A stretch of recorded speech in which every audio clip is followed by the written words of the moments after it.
سب تعریفیں اللہ سبحانہ تعالیٰ کے لیے۔ بارگاہ رسالت مآب صلی اللہ علیہ وسلم میں تواتراً نذرانہ عقیدت و محبت و احترام پیش کرنے کے بعد آج کی ہماری گفتگو کا عنوان ہے comparative analysis of freedom valuing and devaluing nations, یعنی وہ قومیں جو آزادی کی قدر کرتی ہیں اور وہ قومیں جو آزادی کی قدر نہیں کرتی، ان کا تقابلی جائزہ اور اس میں اپنا کولیکٹیو بیہیویئر جو ہے آزادی کے بعد ہمارا جو رویہ ہے اس کا بھی ایک جائزہ لے کے اپنے احوال کی درستگی کا اہتمام کرنا۔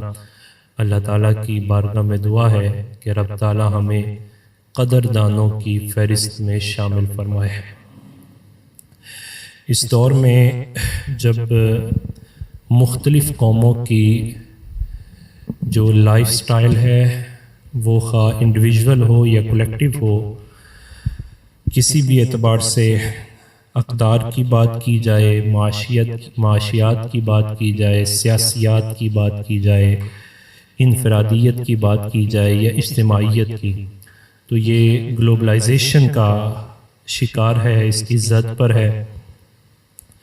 اور اس میں جو سب سے زیادہ فوکس ہے ان کا وہ مذہبی، قومی اور معاشرتی شناخت کو مٹانے پر ہے۔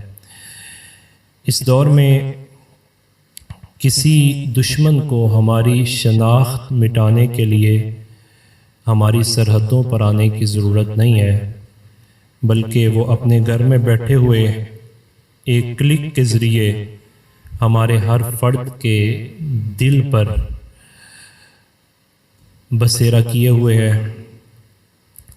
ہماری شناخت کو چھیننے یا کمزور کرنے کے سارے منصوبے یا تو وہ بنا چکا ہے یا وہ بنا رہا ہے۔ اگر ہم نے اس موقع پر اپنی دینی اور قومی شناخت کو بچانا ہے، بلکہ بچانا بھی بہت ضروری ہے، تو پھر ہمیں اس کی بقا کے لیے اور اس کے تحفظ کے لیے پہلے سے زیادہ کوشش کرنا پڑے گی۔ اگر ہم نے اپنی شناخت کی بنیادوں کو مضبوط نہ کیا تو پھر فقط سرحدی آزادی، شناخت کے کھوکھلے نعرے، نغموں اور چاند تاروں والے کپڑے اور ہا ہا اور پا پا کی بس آوازیں رہ جائیں گی۔ اس لیے ہمیں مقاصد آزادی کو سمجھنا ہوگا اور آزاد قوموں کے طرز عمل کو، جو مثبت طرز عمل ہے، اس کو اپنانا ہوگا تاکہ ہمارے باہر کی موجوں میں اضطراب پیدا ہو سکے۔ اسی تناظر میں قرآن مجید فرقان حمید کا جب ہم مطالعہ کرتے ہیں تو وہاں قوموں کے دو قسم کے بیہیویئر کو ذکر کیا جاتا ہے۔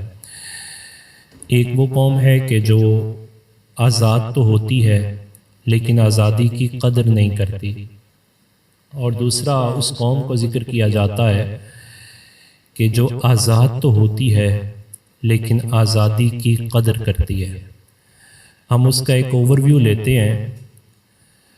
پہلے اس قوم کا ذکر کرتے ہیں کہ جس کو قرآن مجید فرقان حمید نے بار بار ذکر کیا ہے، فوکس کیا ہے، اور وہ قوم ہے قوم بنی اسرائیل۔ آپ ہر دوسرے تیسرے پارے کے بعد دیکھیں گے کہ بنی اسرائیل کا تذکرہ ہے۔ آخر کیوں بنی اسرائیل کو اتنا فوکس کیوں کیا گیا؟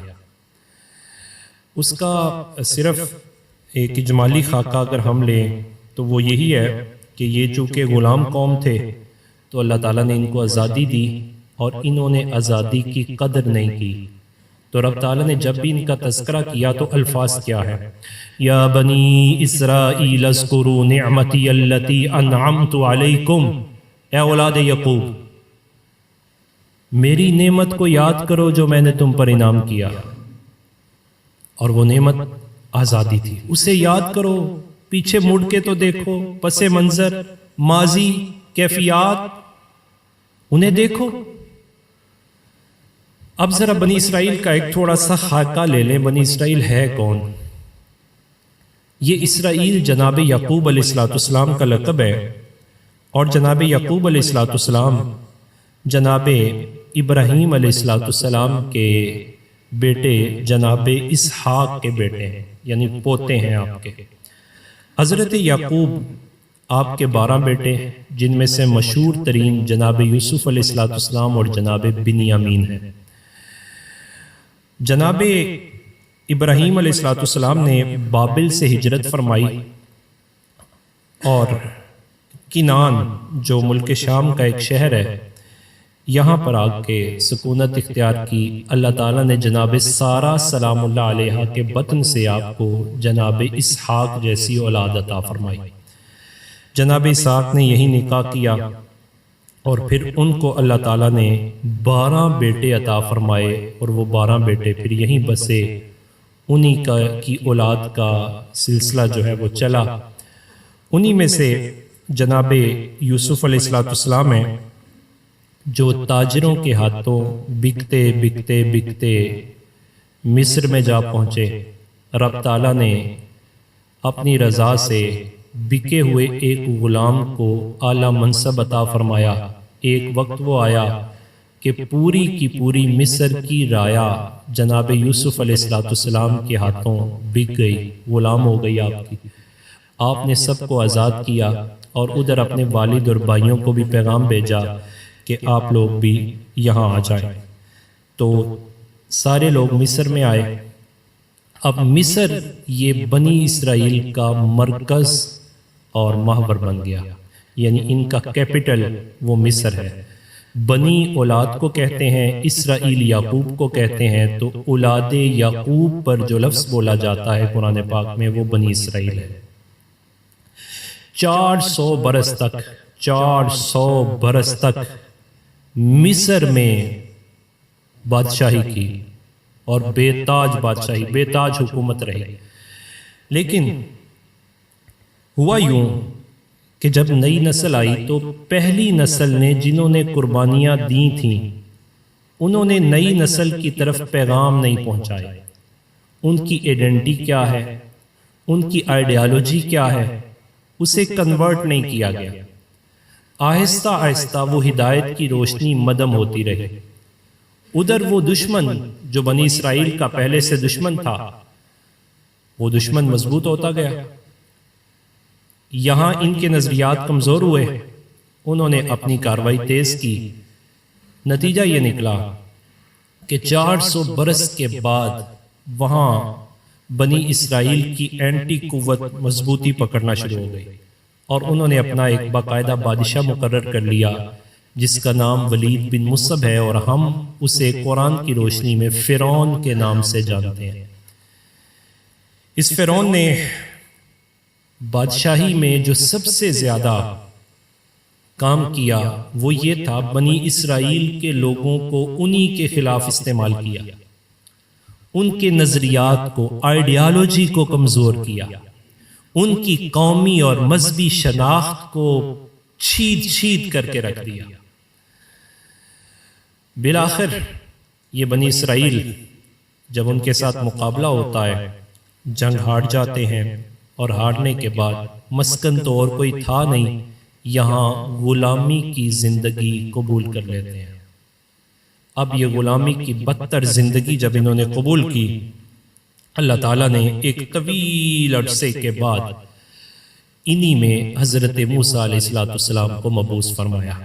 حضرت موسیٰ علیہ السلام کو 2 ٹارگٹ دیے گئے کہ پہلا یہ کہ فرعون خدائی کا دعویٰ کر بیٹھا ہے، دوسرا یہ کہ اس نے ایک قوم کو غلام بنا لیا ہے، ان کو غلامی سے آزادی دلوانی ہے.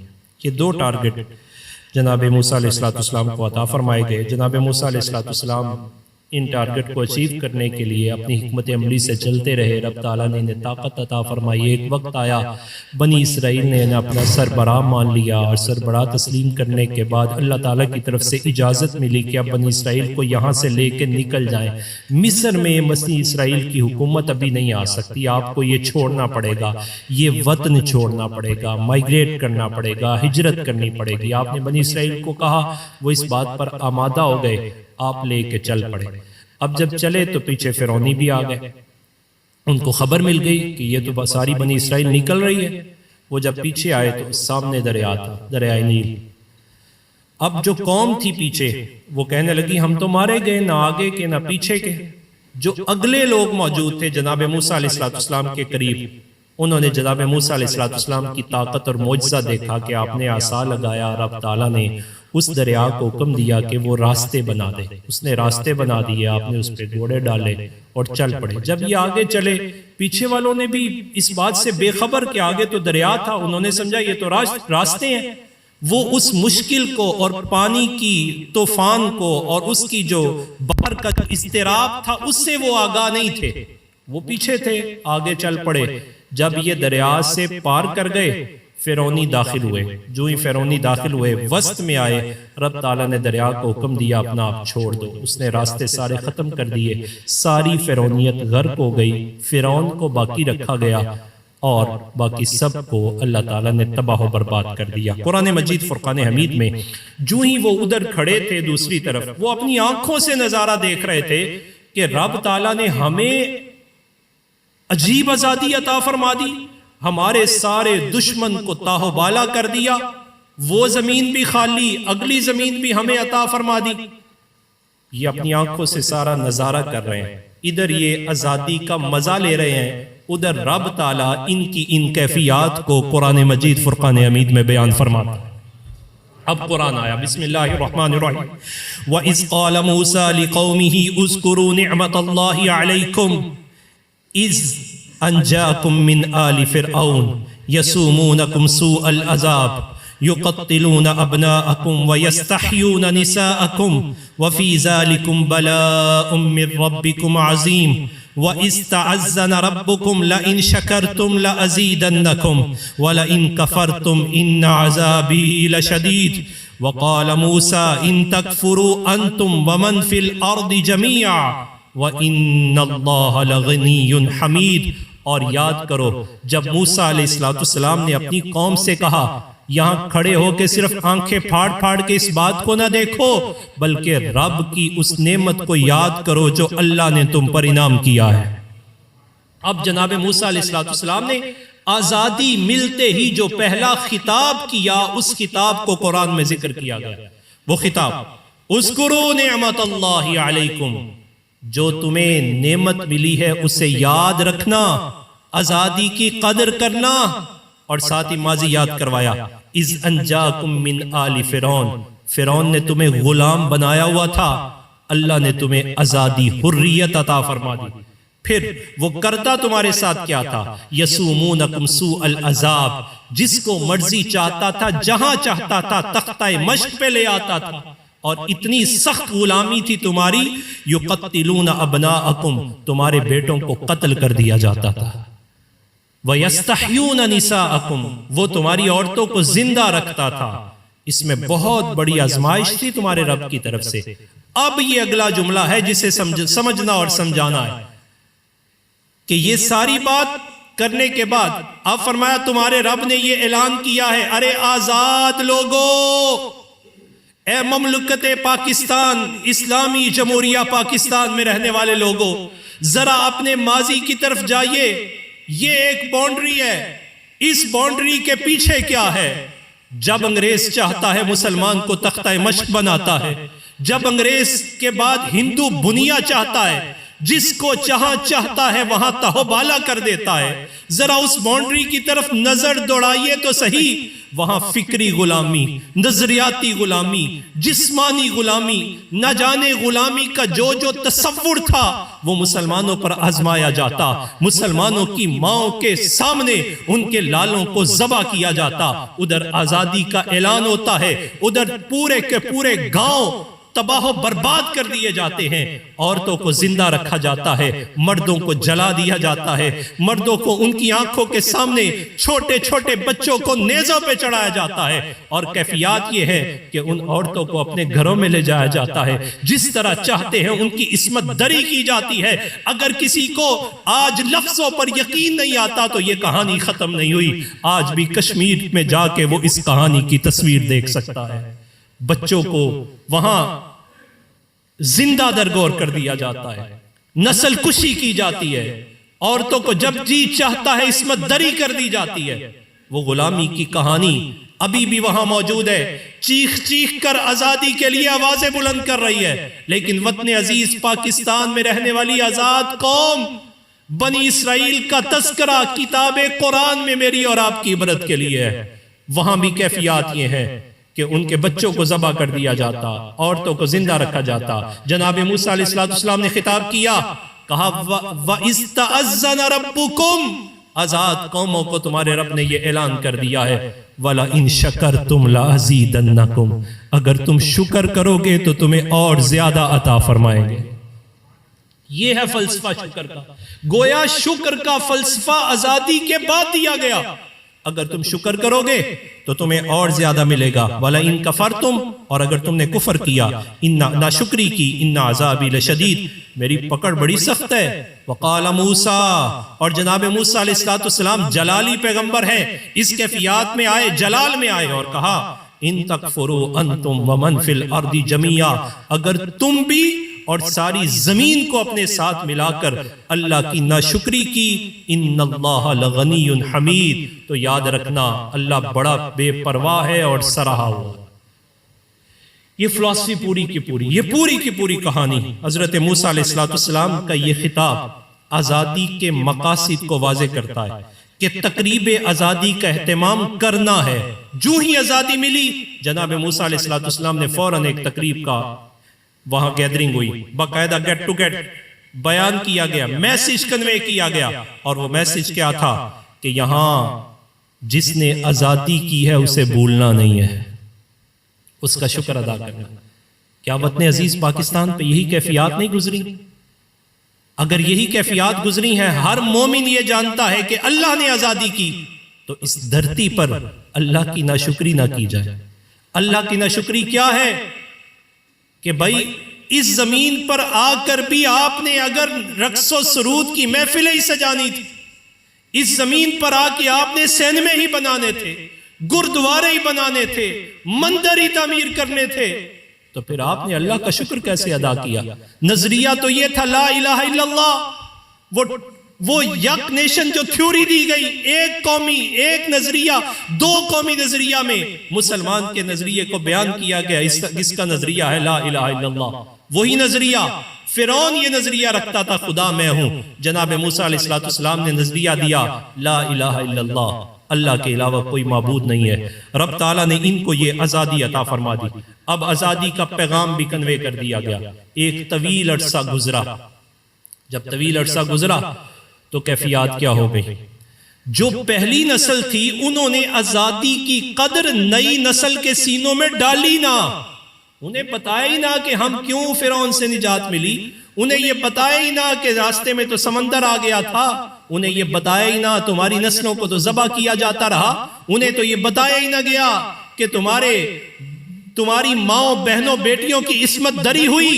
نتیجہ یہ نکلا کہ یہ جو نئی نسل آئی اس کے دل میں وہ پہلی قوم کے لیے ہمدردیاں پیدا ہو گئی، فرعونی قوم کے لیے ہمدردیاں پیدا ہو گئی۔ آج اس موقع پر ذرا توجہ کیجئے، کیا میری آپ کی نسل کے سینے میں ہندو کی ہمدردی نہیں آ گئی؟ اس کے سینے میں انگریز کی ہمدردی موجود نہیں؟ اگر ہمدردی موجود نہ ہوتی تو کبھی بھی یہ وطن عزیز پاکستان کا پرچم لگا کے گانا ہندو کا نہ لگاتا۔ اگر ہمدردی موجود نہ ہوتی تو کبھی بھی یہ ان کے کلچر کو قبول نہ کرتا، اپنے بوڑھے باپ کی سفید داڑھی کا بھی خیال نہیں کرتا، کہتا ہے شادی پہ رسم وہی کروں گا جو ہندو نے کرنی ہے، شادی ویسے ہی کروں گا جیسے انگریز کلچر چاہتا ہے، سب کچھ بھول جاتا ہے۔ کیوں؟ اس وجہ سے کہ ہماری پچھلی نسل نے شاید یہ میسج کنوے نہیں کیا، درد ڈالنا نہیں، وہ کتنا سخت دشمن ہے، اور اس کی ہمارے ساتھ دشمنی کیا تھی؟ ہم ایک نظریے کی بنیاد پر وجود میں آئے، اس کا نام اسلامی جمہوریہ پاکستان رکھا گیا، اسلام کی بنیاد پر یہ وطن بنا، یہاں بات ہوگی تو اسلام کی بات ہوگی، اس زمین کو حاصل کیا گیا تو اس لیے حاصل کیا گیا۔ حضرت قائد اعظم اقبال جن کے بارے میں کہا کرتے تھے he is the incorruptible and unpurchasable، کہ میں اس بندے کو وہ یہ دیکھتا ہوں کہ یہ ہر چیز کا سودا تو کر سکتا ہے لیکن دین محمدی کا سودا نہیں کرے گا۔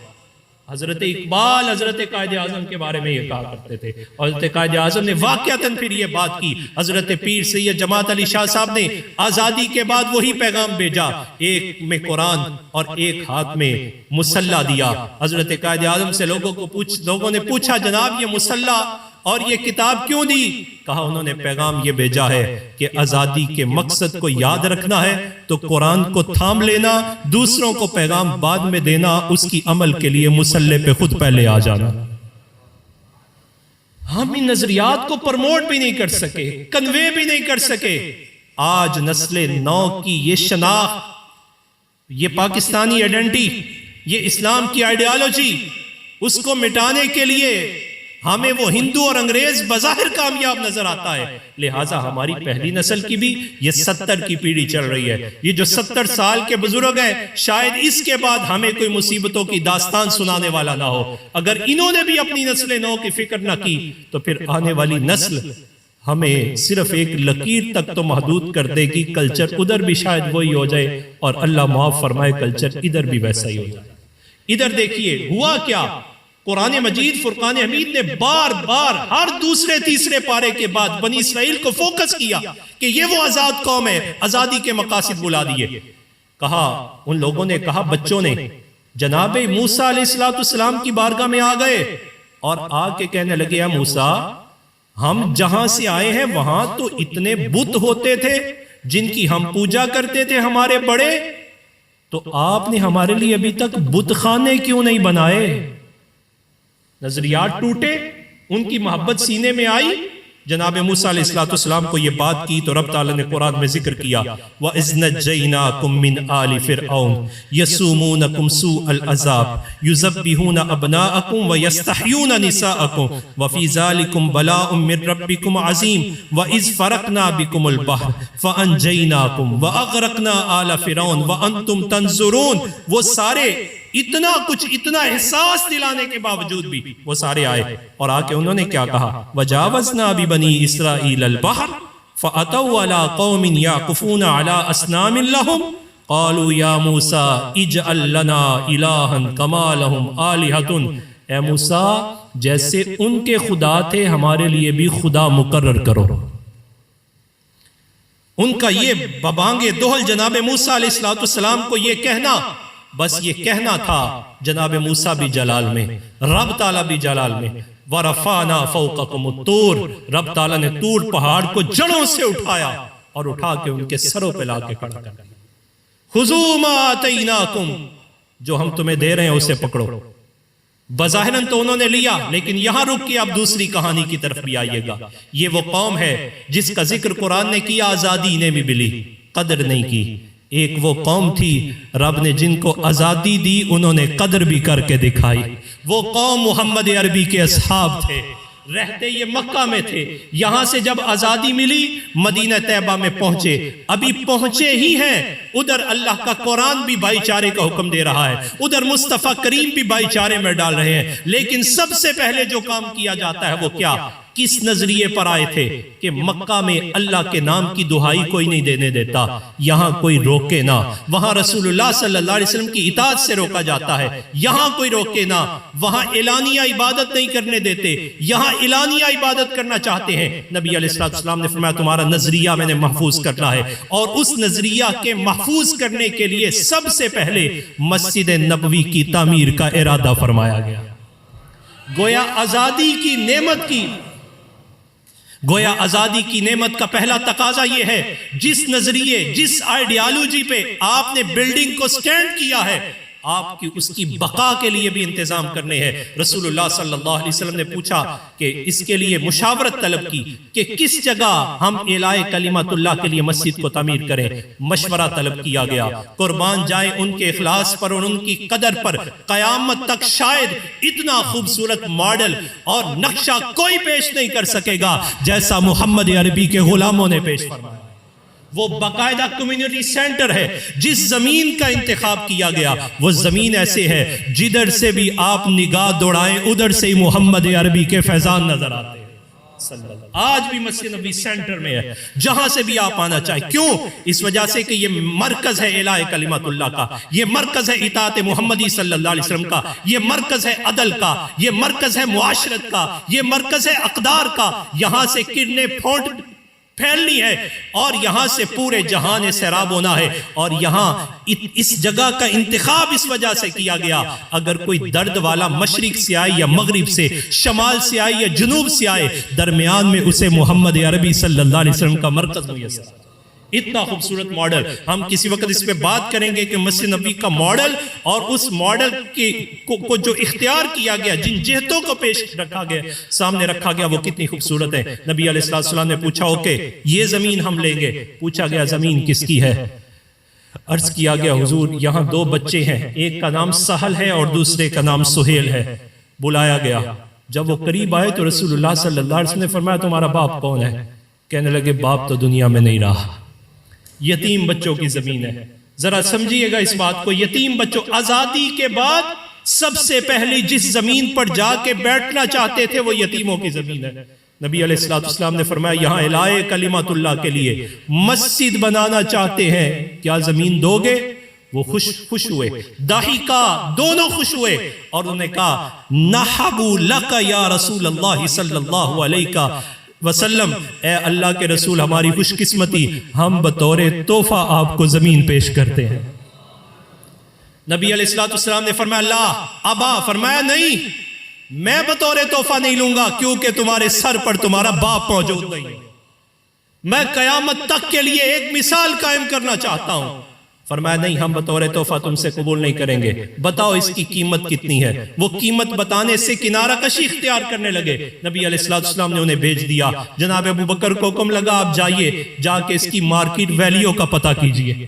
مارکیٹ ویلیو پتہ کی گئی اور اس سے زیادہ قیمت، فَأَبَا رسول اللہ صلی اللہ علیہ وسلم ذَلِكَ وَابْتَاعَ مِنْهُ ذَلِكَ بِعَشَرَةِ دَنَانِيرَ أَدَّاهَا مِنْ مَالِ أَبِي بکر۔ جناب رسول اللہ صلی اللہ علیہ وسلم نے مارکیٹ ویلیو سے بڑھ کر 10 دینار دے کر ان یتیموں سے زمین کو خرید لیا۔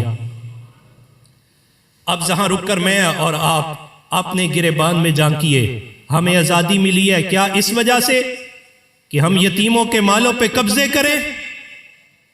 ہمیں آزادی اس وجہ سے ملی کہ ہم زمینوں پہ قبضے کریں؟ ہمیں آزادی اس وجہ سے میسر آئی کہ ہم دوسروں کے حقوق کو چھین لیں؟ مصطفیٰ کریم علیہ السلام نے جس نظریے پر آزادی حاصل کی، اس کا پہلا اعلان ہی یہ کیا کہ یہ دین وہ ہے جو حقوق چھیننے نہیں آیا بلکہ حقوق دینے کے لیے آیا۔ ہم اسلام کی اصلی تصویر ہی پیش نہ کر سکے، اسلام کی تاریخ کبھی بھی اسلام قبول کرنے میں رکاوٹ نہیں بنتی، میرا آپ کا کردار رکاوٹ بن گیا۔ ہم آزاد لوگوں نے اپنے اس خوبصورت کردار کو بلا دیا۔ مصطفیٰ کریم علیہ السلام نے جب یہ زمین قطع ارضی لے لیا، تھوڑا سا آگے چلیے اور اس تاریخ کو ذرا پڑھے اور ایمان کی تازگی لے۔ نبی علیہ السلام چلے اور جنت البقیع جہاں آج موجود ہے آپ وہاں پہنچے، اور پہنچنے کے بعد مصطفیٰ کریم علیہ السلام نے خود خدال لے کر یہاں سے مٹی نکالنا شروع کی، جیسے آج پرانے زمانے میں گارے کی گوڈی کی جاتی، گارا نکالا جاتا، نبی علیہ السلام نے خود گارا نکالا۔ آپ کو معلوم ہے کہ جنت البقیع میں صحابہ کیوں گئے؟ اس وجہ سے کہ وہ کہتے تھے یہ وہ زمین کا قطعہ ہے جسے مصطفیٰ کریم نے اللہ کے کلمے کے لیے پسند فرما لیا ہوا ہے، اس وجہ سے وہ ادھر جانا پسند کرتے تھے۔ اور رسول اللہ صلی اللہ علیہ وسلم نے اپنا رخ جنت البقیع کی طرف رکھا، یہاں مٹی نکالی گئی اور مٹی نکال کر ہمارے آقا صلی اللہ علیہ وسلم خود اپنے ہاتھوں سے اینٹیں بنا رہے ہیں۔ اینٹیں بنانے کے بعد نبی علیہ السلام نے اپنی چادر مبارک اتار کر رکھی، اور اس چادر مبارک میں ایک روایت یہ کہ اس چادر مبارک میں اینٹیں رکھی، اور دوسری یہ کہ نبی علیہ السلام نے چادر اس وجہ سے اتار دی کہ اپنے کندھے ہائے مبارک پر دوش پر وہ مٹی کی اینٹیں اٹھائی.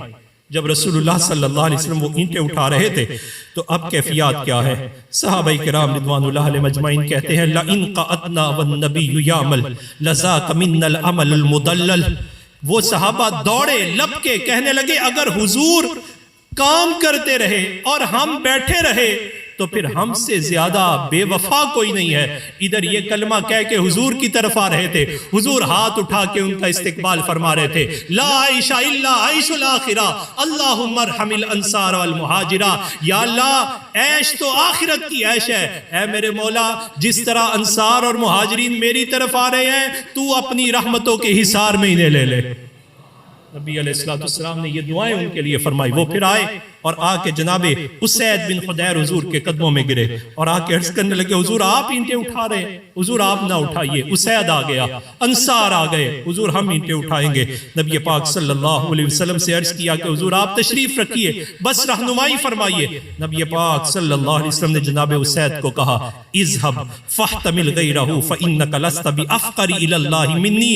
اے اسید, اے اسید, اے اسید, دور ہو جاؤ, جاؤ جا کے کوئی اور کام کرو. اللہ کی بارگاہ میں شکر ادا کرنے کا جذبہ میرے سینے میں تجھ سے زیادہ موجود ہے. ذرا دیکھیے سٹیٹس کو کیا اختتام. نبی علیہ السلام نے تو سٹیٹس کو کا تصور ہی نہیں دیا. آزادی کے بعد تعمیر و ترقی میں سب سے پہلے مصطفیٰ کریم اپنا دست لگاتے ہیں, بطور حکمران بھی بطور امیر بھی نبی علیہ السلام اپنے آپ کو پیش کرتے ہیں. یہاں قوم پر جب بھی کوئی مصیبت آتی ہے ہمارے ہی منتخب کردہ, شاید ہماری انتخاب میں اتنی غلطی ہے, وہ بقاؤ قسم کے لوگ وہ کہتے قوم قربانی دے. ارے قوم قربانی دے تو تم کیا کرو گے؟ ہماری تاریخ ہمیں یہ کہتی ہے قوم کا لیڈر پہلے قربانی دیتا ہے. مصطفیٰ کریم علیہ السلام نے اپنی قربانی عطا فرمائی, فرمایا میں زیادہ شکر کا جذبہ تم سے زیادہ رکھتا ہوں. نبی علیہ السلام نے پھر خود اپنے ہاتھوں سے اینٹیں اٹھائی. حضرت عمار بن یاسر رضی اللہ تعالیٰ نبی علیہ السلام نے ان کی طرف توجہ دلائی. اب یہ عمار کون ہے جسے آزادی کی قدر تھی؟ کیوں قدر تھی؟ عمار کی آنکھوں سے آنسو ہیں کہ یہ آزادی کی خاطر ماں بھی دے کے آیا ہے, باپ بھی دے کے آیا ہے. ماں سمیہ ہے کہ جب آزادی کی آواز بلند کی ابو جہل نے دو طرف کے اونٹ رکھے, ایک ٹانگ ادھر باندھی اور ایک ادھر باندھی, مخالف سمت پہ دوڑا دیے. جناب سمیہ چڑ گئی, آج عمار کو وہ یاد آ گئے. ادھر باپ کی کیفیات بھی یہ ہے کہ باپ بھی قربان ہو گیا, ماں بھی قربان ہو گئی. یہ ایک کی بجائے دو اینٹیں اٹھا رہے تھے. نبی علیہ السلام نے ان کی طرف توجہ فرمائی اور توجہ فرما کے حضور نے جب سینے کی طرف نظر دوڑائی تو عمار کے سینے میں آزادی کی قدر موجود تھی. نبی علیہ السلام نے لاج رکھی, عمار کو بلایا, کہا عمار ادھر آؤ, کیا بات ہے لوگ ایک ایک لے کے جا رہے ہیں, تو دو لے کے جا رہا ہے. کہا حضور میں آپ سے عرض تو نہیں کر سکا, آپ نے منع کرنا تھا. ایک اپنی طرف سے اٹھا رہا ہوں, ایک آپ کی طرف سے اٹھا رہا ہوں. اب محدثین تڑپے, انہوں نے کہا اگر قوم کے لیڈر کے اندر قوم کا جذبہ آ جائے تو پھر لیڈر کا کام قوم خود ہی کرتا شروع کر دے. جناب عمار یہ کام کرتے ہیں. نبی علیہ السلام نے پھر ان کی دل جوئی کے لیے کیا کلمات ارشاد فرمائے. ہم اسی سلسلے کو انشاءاللہ آگے بڑھائیں گے. بات یہاں وائنڈ اپ کرتے ہیں کہ آزادی کی قدر کرنے والی قوم کو اللہ تعالیٰ بقا عطا فرماتا ہے. ہماری آزادی, اس کی بقا نظریہ لا الہ الا اللہ محمد رسول اللہ پر ہے اور اس بقا پر ہی ہمارا دار و مدار ہے. اللہ تعالیٰ مجھے آپ کو اس کے تحفظ کی توفیق عطا فرمائے.